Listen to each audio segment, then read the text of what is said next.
Good day, thinkers, thought leaders, progressives, and dreamers. I'm Craig the Writer Stewart, and this is So Much to Say YouTube TV. These are my thoughts in my voice on black shit, white shit, gay shit, and everything in between. So Much to Say YouTube TV is the place that you come to learn and grow, because we discuss socially relevant things mixed with a splash of humor. If you know you have tissue paper feelings, this probably isn't the channel for you. But and however, since you're here, I just need for you to do two things. Hit the like button, make sure you hit the subscribe button, and turn on that little bell so that you get the notification every single time that I go live or upload something new. I'll see you soon. Bye. I am at Scott's house, and he is telling me a story, and I said, you've got to tell this story all over again. I need to hear it from the beginning, okay? But he got to pee because we've been cocktailing, so he's going to go and urinate, and then we're going to tell this story. But I think I've already, let me get y'all up. Why y'all, y'all look like y'all got, hold on now. Let me lift y'all up. Okay. Because y'all neck was kind of down. Let me bring y'all up. Scott just got this this picture right here. He ordered it through Crate & Barrel, but it's a black artist that I know. I think he said he may know him, but he lives here in Atlanta. He's gay, black gay guy. He has a collaboration with Crate & Barrel. So Scott ordered that, and it came today. But I can't wait for you guys to hear this story. So we were talking about guys that we've seen over the years that we were just like so attracted to, and I was telling him about this guy. So the premise of the story is, I was telling Scott, how did we come up on this? I was telling Scott about this guy. I dare not say his name. When I first moved here in 1998, there was a guy that I just thought was so fine. And I would see him all of the time at different parties. And he had a boyfriend. I found out that he had a boyfriend. And they ended up being together like 10 years or some shit. And so when they finally broke up, well, not finally, like I was anticipating it, but when they broke up, it was somewhere around the time that Obama was about to be elected that first time. And I actually had a conversation with the boy, but I was very cognizant that they had just broken up, and because they had been together for so long, my rule of thumb is if they were together for 10 years, it's gonna take 5 for him to get over it. Right. So I don't want to come nowhere near if I'm trying to build something with him. But when I finally talked to him, it was at one of those watch parties for Obama. It was the first term. And I was telling Scott, I said, baby, he was dumb as rocks. I said, he was like Amelia Bedelia.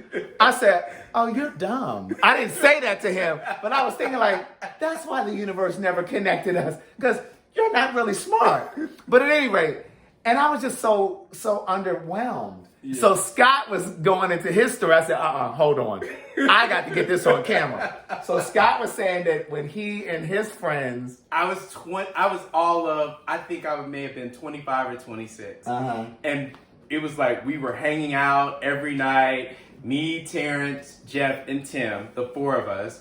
We'd always be out. And I would always see this guy. Whose name he can't even remember now. I can't remember the guy's name. But he was really cute. He was probably a little bit shorter than I am. Bald head, nice body, beard, really nice body. And we would stare at each other all the time. At all these parties and clubs. Dance floor, everywhere. Never say anything, though. Never say anything to each other. And my friends would always be like, oh, you should go say something to him. You stare at each other all night. Say something. And I wouldn't, because I was kind of quiet and really introverted at that. Like, I wasn't shy, but I wasn't really sure of myself. Right. You didn't know your name at the time. I sure didn't. Mm-hmm. Ask me now. I know my motherfucking name now. And my work. That's right. So, yeah, how about that? Come on now. So, fast forward, my mother's in town visiting me, and Dreamgirls is playing at the 14th Street Playhouse. Now remember, this was years ago. Scott was like 20 This is the 90s. Yeah. And it's a local production, not like a mainstream production. So we're sitting there, intermission comes, my mom and I go into intermission. My mother is like, why does this guy... So the guy's in the lobby. In the lobby. He's at the play. He's sitting like a couple rows behind us. So my mother says to me, this guy is staring at you. Why is this guy staring at you? And I was like, well, you know, That's what we do. So my mom's like, you should go say something. So because of my mother, I go talk to him. And I'm like, hey. And that's, look, when he was telling this part of the story, I said, stop right there. I got to record this.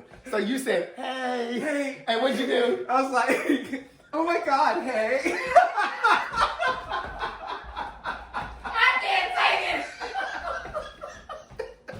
Okay, go ahead. That's story. I didn't really do that. Right. That's how you feel. That's how you feel in the moment. I'm like, hey, I'm Scott. I'm like, we've seen each other. And so he said, I don't even know where this story is going. He said, yeah, I didn't notice you. I was like, I didn't notice you. I didn't know it was something like that. I was like, oh. I'm going to go back over to my side. You just ruined my fantasy. My whole experience with you. And I didn't say that, of course, but Right, I was like, I chatted with him for a few minutes, and thank God the lights blinked, like intermission is over. Intermission is over. And my mother was like, well, how did it go? I was like, oh my God. I told my mother, I was like, had I brought him over here to meet you, you would totally understand why that's not going to work. Oh my God. So, who was he at the play with? Not that that even matters. Was he there with somebody? He was, but he came in. I remember seeing him walk down the aisle, and I kind of slumped down in my seat because I was like, oh my God, he's here. And then, but he walked in late, and I don't remember who, he was there with somebody, but I don't remember who he was sitting with. So, when y'all finished the conversation, did he ever say, well, we should hang out sometime, or we should exchange numbers? He never said anything like that? I don't remember. He might have. I don't remember.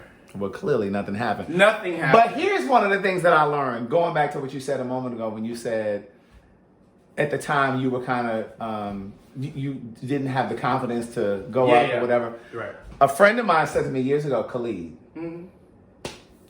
he said to me years ago, when we were in our 20s, because I didn't have that kind of courage either to go up. Yeah. But I had the kind of courage to go up because at the time I was just writing music and that's what I thought I wanted to do. I'd go up to anybody.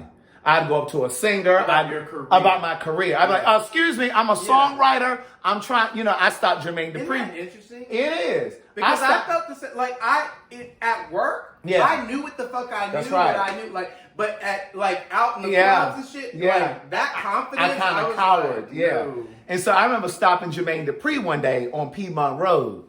He was at the light. We were at Lindbergh, and I blew the horn, put the window down. Oh my God! I said, "Put your window." I sure did. Oh my God! I said, "I'm a songwriter." I was like, "Who the fuck is that?" And he gave me what I needed to know. So, but my friend Khalid said to me, he said, because he was in the reverse. He was able to go up to guys. He didn't give a fuck. Yeah. He would be like, "What's up?" He would go up to him and be talking and dancing or whatever. And I just would just marvel at that. I'm like, damn, he has so much confidence. Yeah. But I was the reverse. I didn't have the confidence with the guys, but I had the confidence in the career. And he was my songwriting partner for a long time. And he didn't have the confidence to go up to anybody in the industry, but he would go up to the boys. Yeah. And he said to me one day, he said, I don't understand how you go up to these people in the industry. He said, you remember their names and what they do. And I said, because I'm really passionate about that. I said, but similarly, you go up to the boys. He said, and this is what changed my life, and this is when I started to know my name. He said, if you don't go up to the guys that you are interested in, you're left with the ones who have the confidence and the courage to come up to you. It's honestly the truth. Because I'm gonna tell you, similarly, I had a realization in therapy, oddly enough, because my therapist said to me, when are you going to stop being picked and start picking? This lady I worked with at the internet, there are lessons everywhere you are. You might be at a job, and I hated working there, but there were so many gems. She said to me, stop allowing people to choose you. Yes. And start choosing who you want to be. That's with. right. But Khalid said, that's when you learn, because I really hadn't realized that I was allowing other people to come up to me. Yes. And what Khalid said in addition to that was, he said, the dating pool is already shallow. Oh my God. And muddled. He said, so when you sit back and don't go up to the ones that you're interested in, you're left with what comes to you. Yeah, that's right. the bottom of the barrel. Yeah. I mean, every now and then you might run across a gem, but I mean, the rarity, it's already scarce. Right. He said you're not picking what Right. you want. Cash App just came through. But but the thing Are is, we alive? no. Oh. That's why I'm like, Cash App came through. But it's just like, and it was so true. And when he said that, I just started to think about it. And he was like, because think about all of the people that you'd be interested in, and if they lack the courage and the confidence like you. Right. Yeah. He said, and he even took it a step further. He said, because look at all of this. He used to get really frustrated because we used to go to the clubs and hang out and all that stuff. And Khalid wouldn't want to stay. That was me. And he would want to get, after like 30 minutes, he'd be ready to go. Yeah. And he'd be like, because Craig, I don't come here to dance and to listen to music. If I wanted to listen to music, I could do that at home. He said, I want to meet a guy. He was very clear. He said, I want to meet somebody. He said, but we come here and we just dance and he said people ain't even really dancing. They stand around on the walls and just waiting and just looking at each other. And when the door opens, looking at the door. At the next thing coming in. That's right. And he said, I don't want to do that. He said, I'm ready to go home. Yeah. And that was me. The difference is, I was ready to go home. I wanted to meet a guy, but I was waiting for someone to come introduce themselves to me. And that was the whole premise, his whole premise. It was just like, if you sitting here waiting and they're sitting here waiting, you never make the connect. Nobody ever says anything.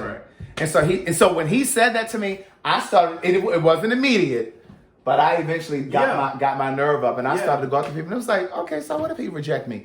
And I just realized that because everybody's not going to be interested, and that's okay. And that's true with jobs. That's right. With loans, that's true. That's true with anything. Everything in life. Like you go into a store to buy some clothes, and your size ain't there, right? Or it's out of your price range, that's or right. whatever. You know what I mean? Or your credit might be declined.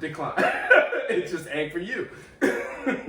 In that moment. So but I just realized. But when he said that, I mean that was a shift. Yeah. That was one of those seminal moments in my life, one of those gems and one of those moments that I remembered. And I'm just like, yeah, you know what? I'm not about to sit around. And I think that is also a part of why I ended up publishing my own books. Yeah. It's like I'm not gonna wait for a publishing house to pick me. Right. To choose me and say, oh yeah, your story is worthy and deserving. No, I'm gonna create my own lane and tell my own story. I'm not gonna wait for permission to tell my story. I'm just gonna do it. But I think all of that kind of roots back to that whole moment with him. Because it is empowering and it gives you a true sense of self, and it encourages you to go after what it is what you want. Yeah, and deserve.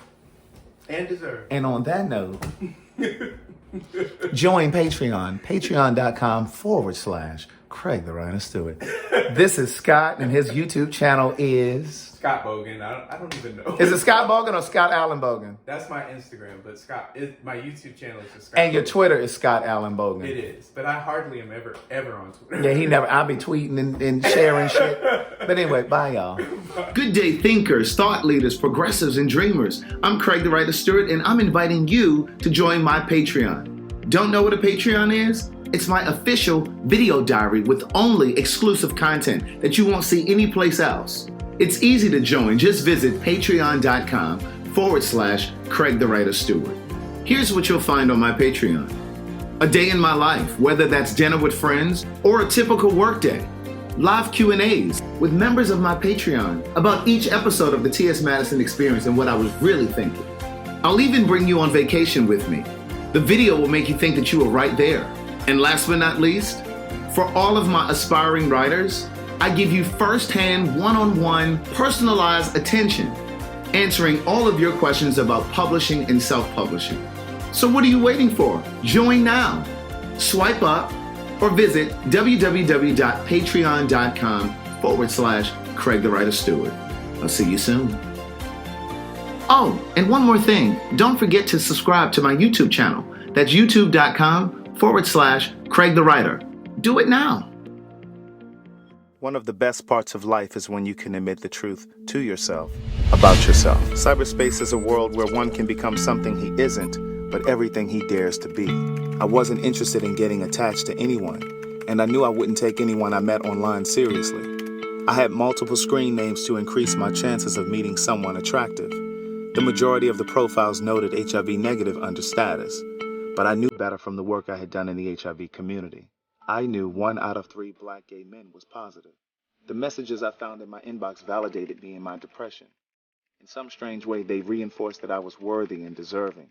My days consisted of waking up and logging on to see how many messages had accrued overnight. Months passed before I got honest with my therapist about what was happening with me. And before I knew it, I heard myself say, I've been having sex with people I meet online.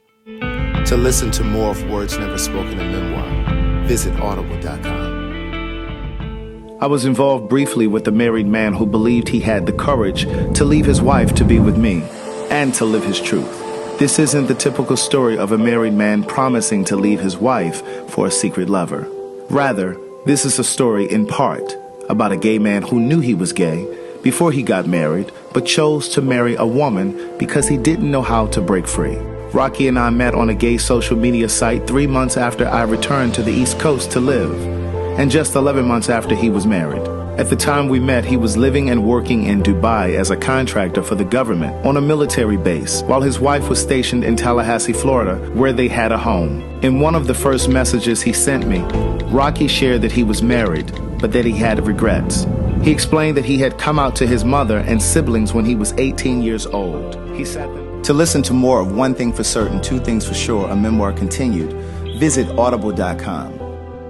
Good day, thinkers, thought leaders, progressives, and dreamers. I'm Craig the Writer Stewart, and I just wanted to introduce you to the Goalie gummies if you're not already familiar. So this is the original Goalie gummy. This is good for burning belly fat, as well as curbing your appetite. Right? It's just going to be your for beauty, wellness, and nutrition. This is the superfruit. Then we have the all-around health from within.